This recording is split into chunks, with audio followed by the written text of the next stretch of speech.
नमस्ते, नमस्कार, सलाम, प्रणाम, दंडवत बंदगी।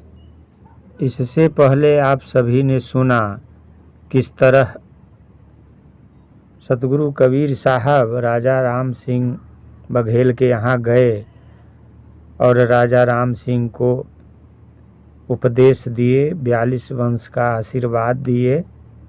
अब आइए आगे सुनते हैं अमर सिंह पुरा एवं पंचमकारी का प्रसंग। इससे पहले आप सभी से अर्जी, निवेदन, विनती, प्रार्थना है कि सब्सक्राइब कर देंगे, लाइक कर देंगे और ज़्यादा से ज़्यादा शेयर कर देंगे ताकि सभी लोगों को सुनने के लिए मिले। साहेबंदगी, साहेबंदगी, साहेबंदगी। मध्य भारत के चौहान वंशीय भूपति के यहाँ सतगुरु रुके हुए थे, जिसका नाम था अमर सिंह पुरा। वह बहुत बड़ा योद्धा था तथा अपने सामंती राज्य का अच्छे ढंग से पालन करता था। वह राजा भगवान विष्णु का बहुत बड़ा भक्त था और उसके यहाँ एक पंचमकारी अवधूत भी आया करता था, जो बहुत बड़ा सिद्ध माना जाता था। अस्तु वह सिद्ध एक दिन साहब की उपस्थिति में भी आया। उसे देखकर राजा सहित उसके मंत्री एवं सभासदगण उठकर उसका स्वागत किया, परंतु सतगुरु कबीर उसको देखकर नहीं उठे। इसलिए वह सिद्ध पंचमकारी बहुत दुखी होकर बोला कि कबीर, तुम बड़े ज्ञानी बनते हो, देखो अभी मैं तुम्हारा ज्ञान को नष्ट कर देता हूँ। उक्त पंचमकारी ने शीघ्रता से एक तीर्ण उठाकर नगर की ओर फेंक दिया। अस्तु उस तीर्ण के फेंकते ही उसके शरीर में आग लग गई और वह जोरों से चिल्लाने लगा। उसको चिल्लाते हुए देखकर अमर सिंह एवं उनके अन्य कर्मचारी सतगुरु से पूछने लगे कि प्रभु, यह क्या बात है, हम लोग समझ नहीं पा रहे हैं। साहब ने कहा, राजन, यह सारे नगर को भस्म करना चाहता था, जिसके लिए इसने एक तीर्ण को उठाकर फेंका था, परंतु इसकी नीचता का फल स्वयं इसे मिल रहा है। मैं इसे अघोरी एवं हिंसक जानकर आसन से नहीं उठा, इसलिए यह मेरी परीक्षा और तुम लोगों को भयभीत करने के लिए ऐसा कार्य करना चाहता था। मैं स्वरूप होने से अग्नि भी हूँ, इसलिए इसके कुकर्म का फल मैं दे रहा हूँ। तुम लोग घबराओ नहीं, यह अब ठीक हो जाएगा। इतना कहकर साहब ने अपने कमंडल से जल लेकर उसके शरीर पर छिड़क दिया। वह सचेत हो गया और उसके शरीर की कांति स्वर्ण जैसी हो गई। इस प्रकार सचेत होने पर वह तुरंत उठा और जाकर साहब के चरणों पर गिरकर अनेक प्रकार से प्रार्थना करने लगा। उसकी प्रार्थना से सतगुरु प्रसन्न होकर बोले, अब तुम जाओ, आज से कभी इस प्रकार का कर्म मत करना, अन्यथा तुम्हारा अहित होगा। यह अपनी कमाई है, इसको बचाकर रखो और सुनो, संतों से ईर्षा नहीं रखनी चाहिए, ईर्षा ही मृत्यु है। इसलिए आज से तुम ईर्षा मत करना और जाकर श्री राम नाम का जप करो। अपनी सिद्धि के बल पर किसी को दुख न देना। अतः आज से तुम्हारा नाम सत्य रक्षा दास होगा। जैसे मेरे पास शिष्य नीर एवं खीर दास भजन करते हैं, उसी प्रकार से तुम भी करना। इस प्रकार वह पंचमकारी वैष्णव हो गया एवं सत्य धर्म का पालन करने का अधिकारी बन गया और अंत में साहब से विदा लेकर वहां से चला गया। सतगुरु कबीर उस पंचमकारी को वैष्णव बनाकर वहां से प्रस्थान करने के लिए सोच ही रहे थे, तब तक उसी ग्राम के एक विकलांग था जिसका 8 अंग वक्र हो गए थे। वह दुख से कराह रहा था और जब उसने साहब का आगमन सुना तो दर्शन करने की इच्छा व्यक्त की और अपने परिवार वालों से कहा कि मुझे सतगुरु कबीर का दर्शन करा दो। इस पर परिवार के सदस्यों ने कहा कि उस भीड़ में तुम कहाँ जाओगे, जहाँ पर हजारों की भीड़ कबीर साहब को घेरे हुए हैं। वह व्यक्ति साहब के दर्शन के लिए बहुत व्याकुल हो रहा था, परंतु शक्तिहीन होने के कारण जाने में असमर्थ था। वह खाट पर ही सतगुरु कबीर का नाम जप रहा था। इधर सतगुरु कबीर राजा एवं उक्त एकत्रित भीड़ से विदा लेकर उसी ओर चले जहाँ पर उस गरीब की कुटिया थी। आगे आगे साहब जा रहे थे, पीछे से अपार भीड़ साहब को पहुँचाने के लिए जा रही थी। लोगों ने देखा कि साहब उस विकलांग के घर की ओर जा रहे हैं। इस पर अमर सिंह और शिष्यगण आदि लोग बहुत आश्चर्य करने लगे। लोग परस्पर कहने लगे कि गुरुदेव वहाँ क्यों जा रहे हैं, वहाँ तो उस अंत्यजय का घर है जो लकवा से पीड़ित है। इस प्रकार की बातें लोग कर ही रहे थे कि सतगुरु वहाँ जाकर उस विकलांग के शरीर से लिपट गए और क्षण मात्र में वह 8 अंगों से स्वस्थ हो गया, मानो उसको कभी कुछ हुआ ही नहीं था। वह रोगी साहब की अपार प्रशंसा करने लगा। साहब ने कहा कि तुम राम नाम का जप करते रहना। ऐसा कहकर सतगुरु कबीर शिष्यों सहित वहाँ से अंतर्ध्यान हो गए। इसी प्रसंग में इस्माइल खां का प्रसंग आता है जो इस तरह है, इसमें जोड़ दिया गया है।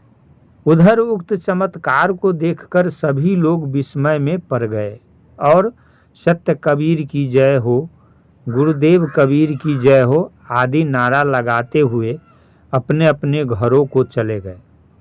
साहब के वियोग में लोग महीनों प्रेमाश्रु बहाते रहे। अचानक सतगुरु कबीर के अंतर्ध्यान हो जाने से लोग और दुखी हो गए। उधर सतगुरु कबीर संत मंडली के साथ मध्य देश के कोने कोने में सत्य धर्म का उपदेश देते हुए जबलपुर के पास पहुँचे और वहाँ पर एक उद्यान में आसन लगाकर राम नाम का जप करने लगे। वह उद्यान एक धनी मानी मुसलमान का था जो कट्टर सुन्नी इस्लामी था।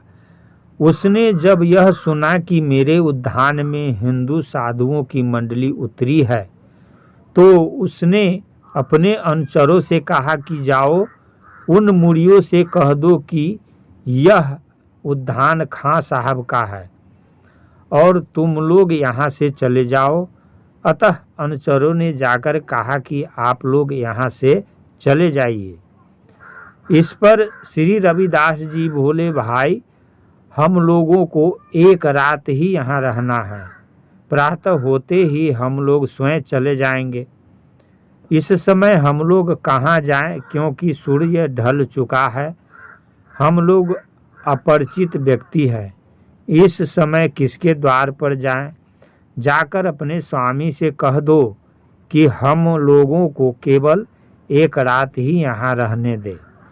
अनुचरों ने जाकर खां साहब को श्री रविदास जी की बात सुना दी। इस पर वे बड़े क्रुद्ध हुए और उन्होंने उस क्षेत्र के सवर्णों को बुलाया और कहा, आप लोग जाकर उन काफरों को मेरे उद्यान से शक्ति के साथ निकाल दें। यदि वे सब नहीं मानते हैं तो उन्हें प्राण दंड दे दो।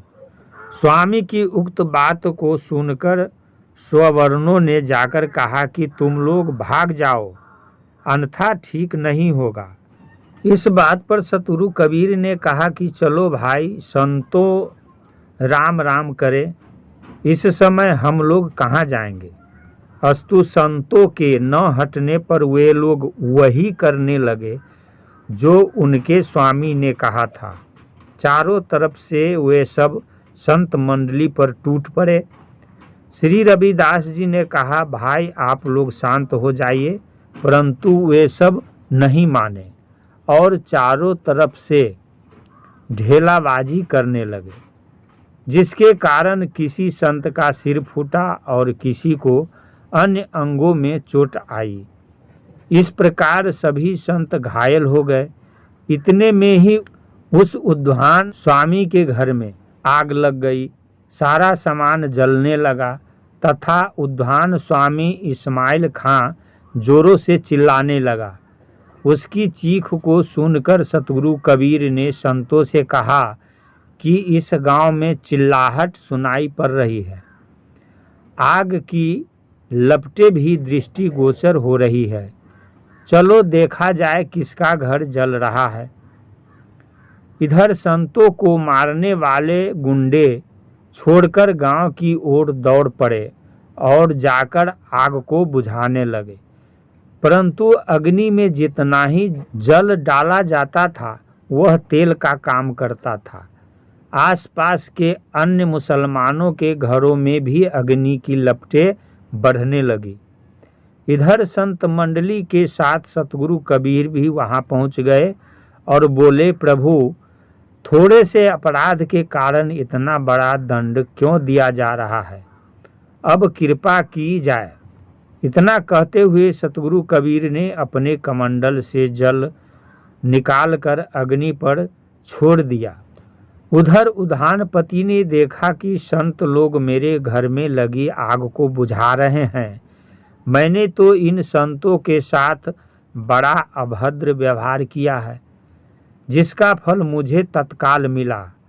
संत लोग रक्त रंजित हो गए थे।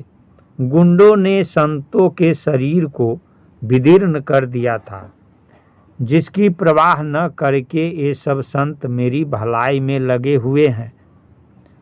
उद्धानपति ने सोचा कि ये सब साधारण मनुष्य नहीं है, ये लोग महापुरुष है।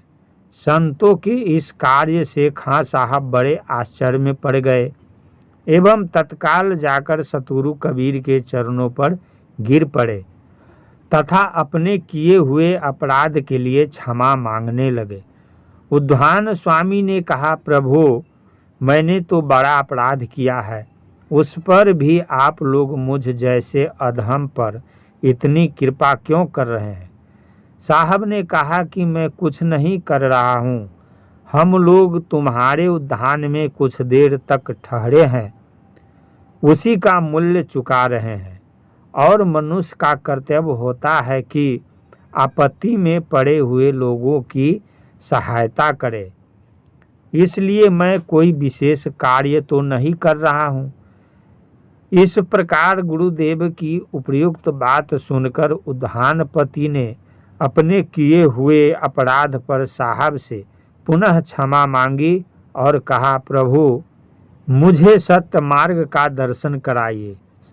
साहब ने कहा कि किसी को दुख नहीं देना चाहिए, यही सत्य मार्ग है। यदि तुम्हारे में उक्त भाव आ जाता है तो तुम सत्य का दर्शन कर लोगे। अतः जब तक तुम अहिंसक नहीं बनोगे तब तक तुम सत्य धर्म से दूर रहोगे।